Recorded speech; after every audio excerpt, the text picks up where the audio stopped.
पानीपत की garment company में manager Sukesh Ranjan ने एफडी में 10 लाख रुपए निवेश कर रखे हैं। 6 साल की इस एफडी पर उन्हें सालाना 4.25% ब्याज मिल रहा है। आरबीआई के रेपो रेट बढ़ाने के बाद लगभग सभी प्रमुख बैंकों ने एफडी की ब्याज दरें बढ़ा दी हैं। फिलहाल 7 दिन से 10 साल की बैंक एफडी पर ब्याज दरें 2.90% से 6.70% तक पहुंच गई हैं। कुछ एनबीएफसी तो 7% से ज्यादा तक का रिटर्न दे रही हैं। इसको लेकर वो भारी उलझन में है। सुकेश समझ नहीं पा रहे हैं कि अपनी पुरानी एफडी का क्या करें। ये दुविधा सिर्फ सुकेश की ही नहीं है। आरबीआई के आंकड़ों के अनुसार दिसंबर 2021 तक बैंकों में टर्म डिपॉजिट के रूप में 89.56 लाख करोड़ रुपए जमा हैं। इसमें लाखों लोगों को मौजूदा स्तर से कम ब्याज मिल रहा है। इन लोगों को क्या करना चाहिए ताकि उन्हें ज्यादा रिटर्न मिल सके?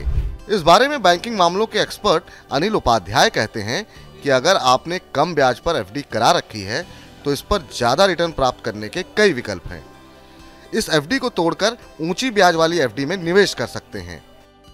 इस दरमियान आपको इस बात का ध्यान रखना होगा कि एफडी को तोड़ने से पहले कुछ बैंक पेनल्टी वसूलते हैं। इसलिए नए सिरे से एफडी कराने से पहले नफे नुकसान का आकलन कर लें। अगर बढ़ी हुई ब्याज से आय की तुलना में पेनाल्टी की रकम ज्यादा हो तो इस स्थिति की एफडी को समय पूर्व मैच्योर कराने में कोई समझदारी नहीं है। हालांकि कुछ बैंक समय पूर्व एफडी को तोड़वाने पर कोई पेनाल्टी नहीं लगाते। ऐसे में पुरानी एफडी को तोड़कर ऊंची ब्याज दर वाली एफडी में निवेश करना अच्छा विकल्प साबित हो सकता है। देश में पीएसयू, प्राइवेट और स्मॉल फाइनेंस जैसे कई श्रेणियों के बैंक कारोबार कर रहे हैं। इनमें निजी क्षेत्र के बैंक बचत एवं एफडी पर आकर्षक ब्याज ऑफर कर रहे हैं। उज्जीवन, एयू स्मॉल फाइनेंस जैसे कई बैंक बचत खाते पर सालाना 7% तक ब्याज दे रहे हैं।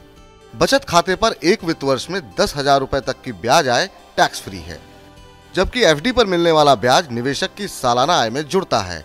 इस आय पर स्लैब के आधार पर टैक्स देना होता है।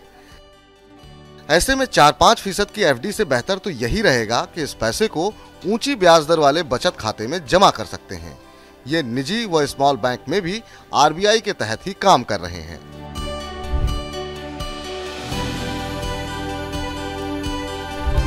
मैच्योरिटी का रखें ध्यान।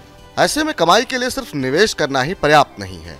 आरबीआई के नए नियमों के तहत अगर एफडी मैच्योर होती है और किसी कारण से उसकी राशि का भुगतान नहीं हो पाता है या इसके लिए क्लेम नहीं करते हैं तो उस पर ब्याज की गणना बचत खाते के हिसाब से अथवा एफडी की अनुबंधित दर में से जो भी कम होगी उसके आधार पर होगी।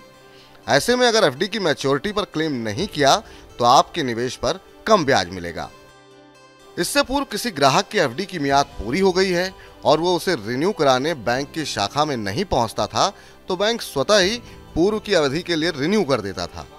इस स्थिति में ग्राहक को निवेश के समय तक ब्याज का भुगतान मिलता था। इस वजह से ग्राहक पूरी तरह से निश्चिंत रहते थे। जाहिर है अब एफडी की मैच्योरिटी की तिथि पहले से ही याद रखनी होगी।